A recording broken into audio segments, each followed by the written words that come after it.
Sudah. Hanya semoga Ahmad Dipen.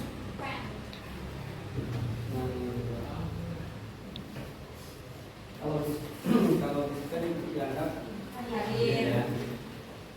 Mudah-mudahan kabar kalian semua baik. Alhamdulillah. Ada yang sakit? Tidak ada. Masih semangat nggak? Masih konsentrasi nggak? Masih. Setengahnya.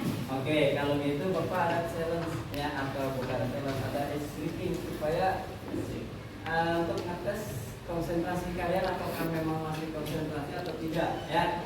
Nah, ice breakingnya nanti tolong ikuti ya. Ya, Pak. Kalau misalnya disuruh ada perintahnya pegang telinga, pegang ya. Telinga kiri ya.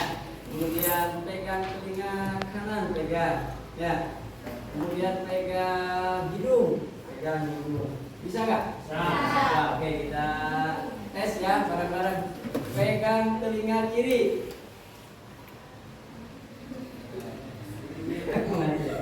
Oke, ulangi berarti masih belum konsen ya.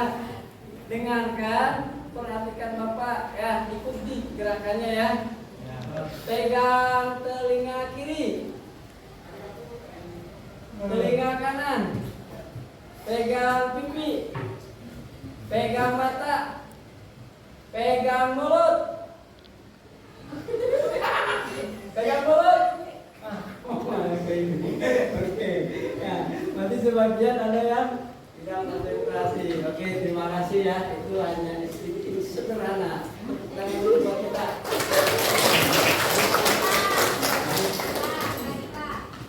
Apa gimana lagi? Lagi. Nantilah saya lupa. Scripting yang lainnya. Nah, hari ini kita akan belajar apa?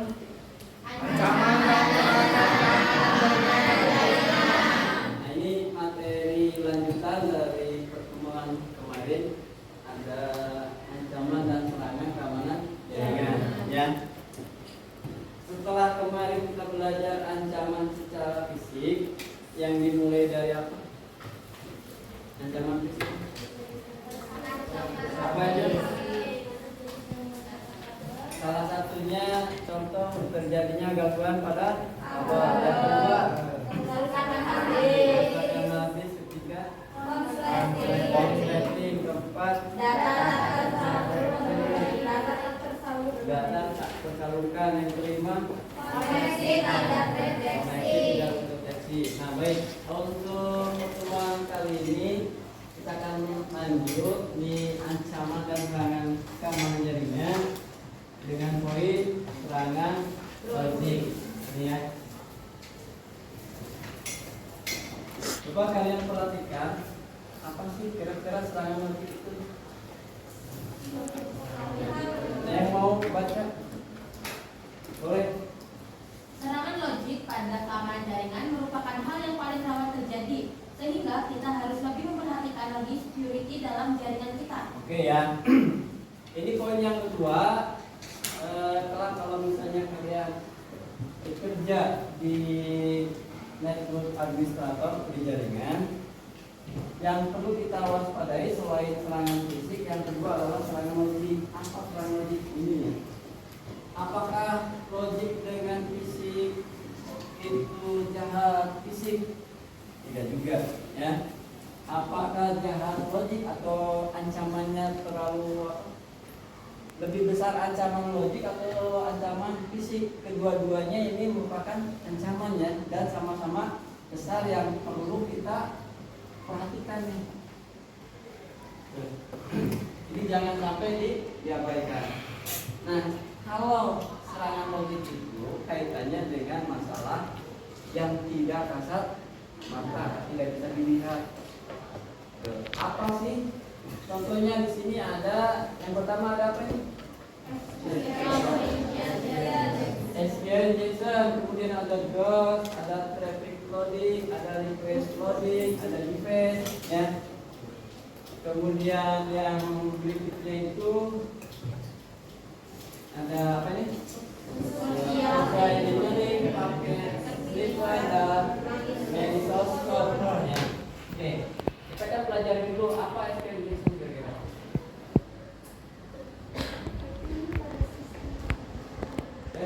Reza baca. Jangan logis pak. SQL injection.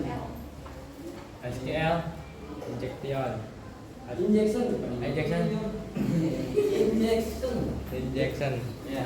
Hacking pada sistem komputer dengan Hacking. Hah?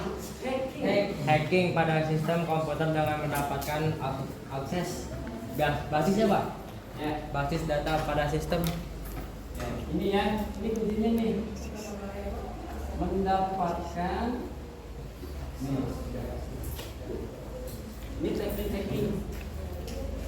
Ini salah satu metode kalau misalnya kita suka dalam dunia cyber ya atau keamanan, inilah yang paling banyak biasanya ya, di sistem SQL injection. Nah, seperti apa SQL injection itu? Nah, di sini saya punya sebuah video.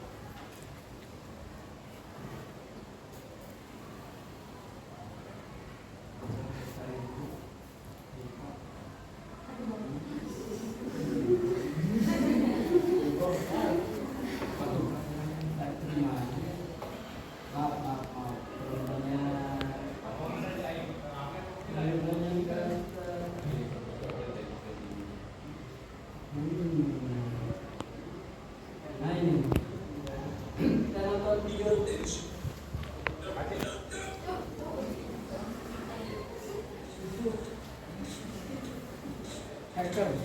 Let's use the SQL injection to hack into a website. Here is our target, Altoro Mutual. Oke, perhatikan. Di sini ada sebuah video yang mengilustrasikan teknik kerja dari sebuah SQL injection.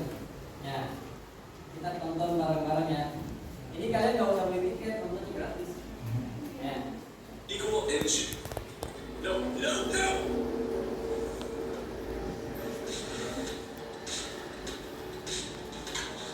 Let's use the SQL injection to hack into a website. Here is our target, Altoro Mutual, an online banking site.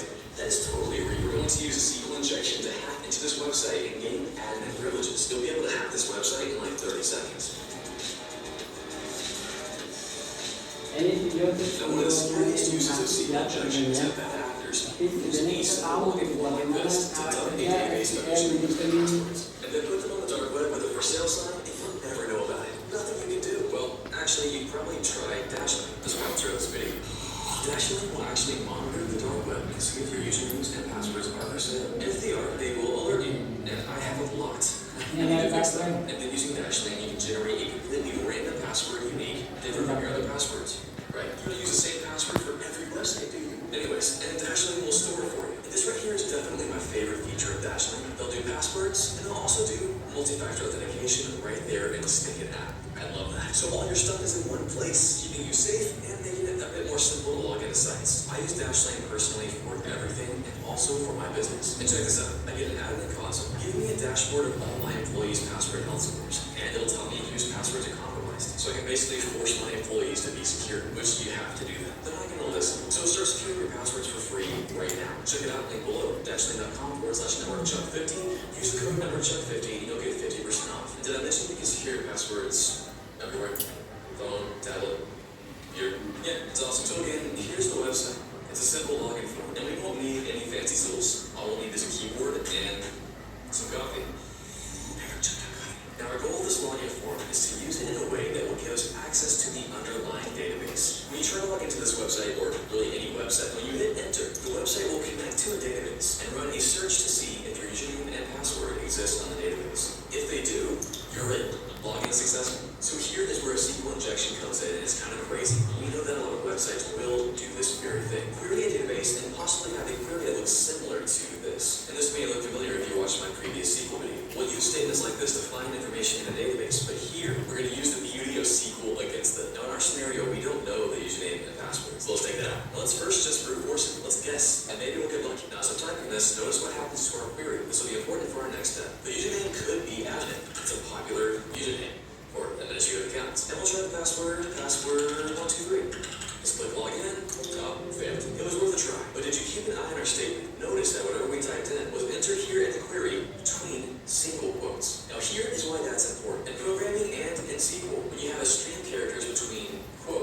quotes can be single or double quotes. That's referred to as a string. It's a data type. So looking at our query down here, anything inside quotes is going to be a string, and everything outside of it is a SQL query. And we know that whatever we enter here in the username field and the password field will end up becoming a string inside that query. But what if we could make it not do that?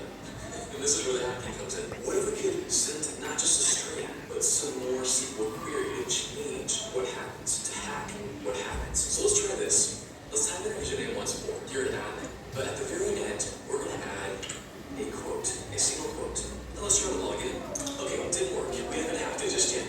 But notice something. And this will tell you if your website is vulnerable to SQL injection. It's a great way to test that. And pay close attention to the error. We have a syntax error. Because if you look at our query, did you notice what happened? We have another quotation right here. A floating quote. And this is fantastic news for us because the reason they got a syntax error is, a string is between two quotes. If you only have one quote, then it's not complete. We got a syntax error. It's like freaking out. But now we know that we can insert some extra stuff besides just our string. So now that we know this application is vulnerable to SQL injection, let's try a few SQL injection payloads, which is actually pretty easy. It sounds scary, but it's not too bad. Now, before I show you the payload, let's re-examine why our first login failed. I mean, it's obvious, right? The username and the password were incorrect. But I want you to look at the logic of this query, this SQL statement. What it's saying is both the username admin and the password, password123, have to exist together, just like this. If both of those are true, it will evaluate to true, and we get a successful login. But in this case, they're not there. It's a different password. So it evaluates to false. So now, here's where the magic comes in. Here's where our payload comes in. What if we can make this SQL statement always evaluate to true, no matter what we put in? Let's try it out. This first payload is what's known as an OR payload. And it's going to look something like this. In our username field right here, I'll do our opening quote. I'll do a space, and I'll type in OR, and I'll do another string. I'll do 1 as a string. 1 equals another string. 1. Now, obviously something cool is happening here, but what are we doing? Why are we doing this? 2 reasons. First, notice that we added some more SQL code in here. By breaking out of the string with our extra quote, we were able to add some extra SQL query language stuff here. Magic. And here's a fun fact about how SQL will process the operators like and, or. That's confusing. When evaluating a statement like this to see if it's going to be true or false, it will first do the and. That's the precedence. And first, and then after that, or. So now when we try to log in, here's how we'll process this logic. And this will all make sense right here. It will first say, hey, does username equal admin and password equal password123? Does it? Well, no. So false. But it's not done yet because we added something extra, and this is the hack. Then it will say this. But does the username equal admin or 1 equal... Ini panjang durasinya ya. Ngerti nggak? Ya. Nggak. Alhamdulillah. Cukup ya. Karena memang kalau nggak ngerti, berarti kalian kan memperhatikan. Anak suka apa suka? Kira-kira suka apa? Ini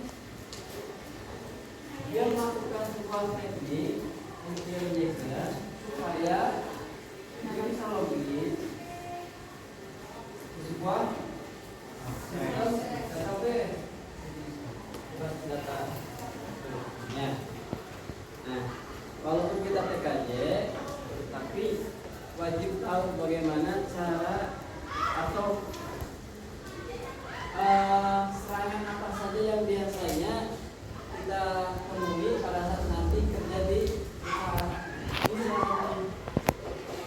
SQL untuk mendapatkan akses data dari sebuah sistem itu. Nah, contoh barusan kan teman kalian ada yang nelfon apa? Phone phishing ya, telepon gelap. Dari mana dia bisa tahu nomor handphone kita atau nomor WA kita? Ya kan? Nah, dia salah satunya menggunakan ini. Salah satunya. Jadi kalau salah satu berarti dia banyak yang lain. Nah, apa yang berikutnya ini? Adanya DOS atau Denial of Service. Di mana ini serangannya akan menghabiskan resource. Kalau tadi dia mengakses ke basis data, kalau yang DOS dia akan memenuhi resource atau media penyimpanan data yang ada di server, ditumpuk penuh. Nah, kalau sudah penuh itu berarti dia atau orang lain itu nggak bisa masuk ke sistem kita. Ini juga serangan nih. Nah, selain dot ada traffic flooding, ada request flooding, ada request. Nah, kalau bekerja di web atau di sistem informasi yang basisnya web, inilah request. Serangan pada perubahan tampilan sebuah UI. UI itu apa? User interface. Nah, pernah menjumpai ketika kita login ke sebuah sistem tampilannya jadi berubah-ubah? Pernah nggak? Atau pernah kalian mengakses website atau posting, kok jadi tampilannya gambar-gambar tengkorak atau gambar yang nyeleneh-nyeleneh? Itu mereka menggunakan serang. Tapi kalau di PS ini tidak terlalu berbahaya, ya, karena dia tidak masuk ke sini. Inilah yang paling bahaya yang perlu kita antisipasi dari semua serangan anti. Nah, lanjut serangan berikutnya adalah social engineering. Social engineering gimana? Ini yang sering kita pakai dalam keseharian bersosial media. Ya, awas, hati-hati nih dengan cara dia serangan pada sisi sosial dengan memanfaatkan kepercayaan pengguna. Ya, hal ini seperti paste login sehingga memanfaatkan kelemahan pengguna dalam sosial media. Contoh begini, kalian mau upload atau mengupload history di sosial media, perangkatnya atau handphonenya itu bukan milik pribadi, ya milik teman atau pinjam lah, ya kan? Nah, ketika kita login, karena kita ceroboh, kan di situ ada auto login, ya, atau otomatis masuk tanpa harus ketika kita keluar dari sebuah aplikasi atau keluar dari Instagram, kita pada saat membuka itu tidak perlu login lagi kan? Ya, karena sudah auto login. Nah, suatu saat kalian pinjam punya teman, ya, handphonenya, kemudian kita login. Nah, kita lupa auto loginnya malah diaktifkan. Sudah kita bersosial media selesai, handphonenya dikasihkan. Nah, pemilik handphonenya itu dia bisa memanfaatkan akun yang kita miliki. Ini dengan teknik sosial engineering, makanya harus hati-hati. Ini yang pemahaman yang paling mudah. Atau misalnya kalian karena saking percayanya ke bestie, ke teman, ini loh akun saya, ya username, password. Yang namanya pertemanan saya, suatu hari pasti ada yang namanya gesekan, ya kesalahpahaman, ya enggak?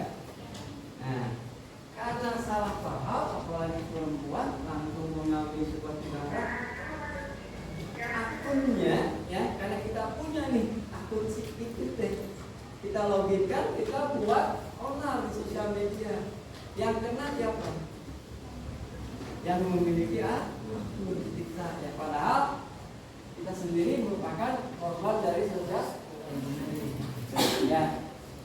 Nah, kemudian ada malicious code. Nih. Ini juga sangat berbahaya nih. Serangan dengan menggunakan kode berbahaya dengan menyisipkan sebuah virus, bom atau trojan horse. Ada yang tahu virus itu apa? Virus apa? Ada virus apa? Penyakit. Bukan virus yang ada di tubuh kita ya. Desa apa virusnya? Atau Nora?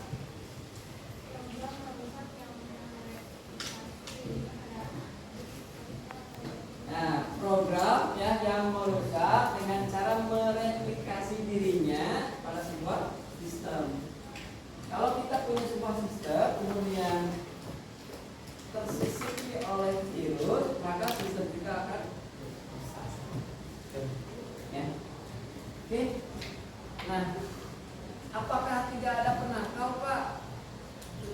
sistem yang kita buat itu aman?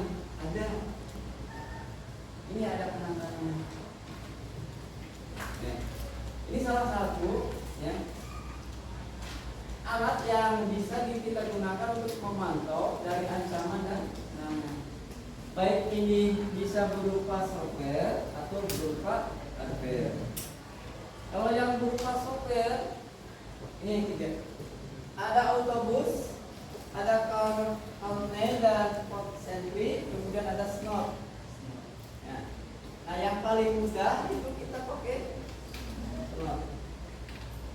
Seperti apa snot, autobus, countdown dan port sentry ini nanti kita jelaskan di bab berikutnya di bab 3. Nah, apa autobus ini? Mendeteksi problem dengan monitoring log file. Log file itu begini, kayak tadi di video ya. Jadi semua catatan user yang melakukan login ke sebuah database atau sebuah sistem itu direkod atau direkam. Ya. Misalnya si X dia masuk jam berapa? Jam 1 misalnya. URL yang dikunjunginya apa? Misalnya dia mengunjungi URL admin garis miring user. Kemudian IP address-nya berapa?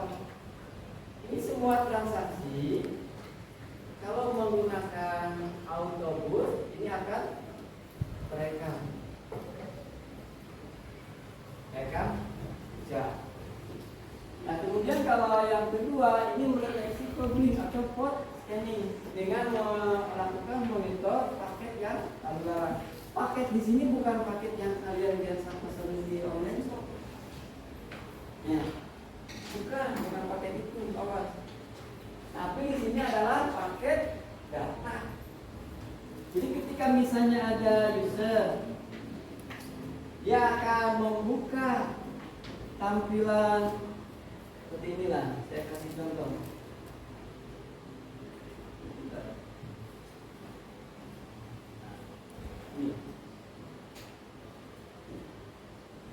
Misalnya dia mengklik ya, mengklik dashboard atau mengklik validasi jurnal atau mengklik hasil validasi. Nah, oleh log file itu dicatat tadi. Kemudian kalau yang kedua dia melakukan scanning ke seluruh aktivitas yang ada. Dia maksudnya kemana? Ke buku panduan, ke profil, ke laporan, ke hasil validasi atau ke dashboard. Itu dia menggunakan sistem yang kedua. Ini yang lalu dalam. Jadi bisa dideteksi. Nah yang ketiga, ini yang paling mudah, mendeteksi pola atau pattern pada sebuah paket yang lewat dan mengirimkan alert atau peringatan pemberitahuan jika pola tersebut terdeteksi. Kayak tadi, misalnya dia mencoba login dengan namanya admin, passwordnya password 123. Berulang-ulang kali dia melakukan percobaan dengan nama admin putih 123 ya. Dia oleh slot akan terbaca.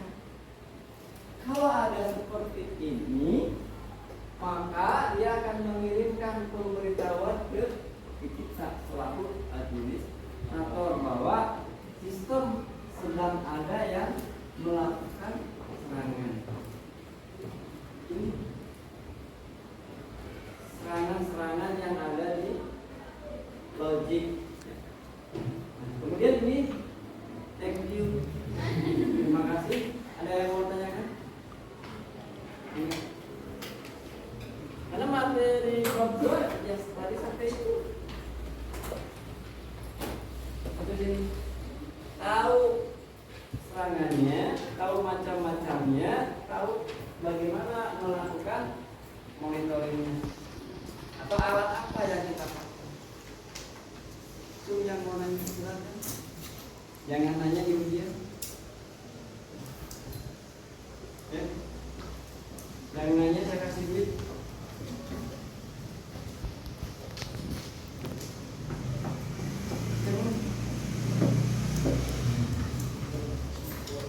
Tidak ada? Baik, kalau tidak ada mudah-mudahan bisa dimengerti ya. Dan besar harapan dari Bapak, kalau kalian setelah lulus dari TKJ khususnya ya, menjadi seorang ahli di jaringan ya, yang bisa bermanfaat di mana kita bekerja ya. Nah, yang paling penting nanti kalian itu menjadi seorang ahli jaringan yang soleh dan soleh. Itu yang paling penting buat Bapak. Buat apa kita jago, buat apa kita pinter di jaringan kalau akhlak kita bertu. Terima kasih atas perhatiannya.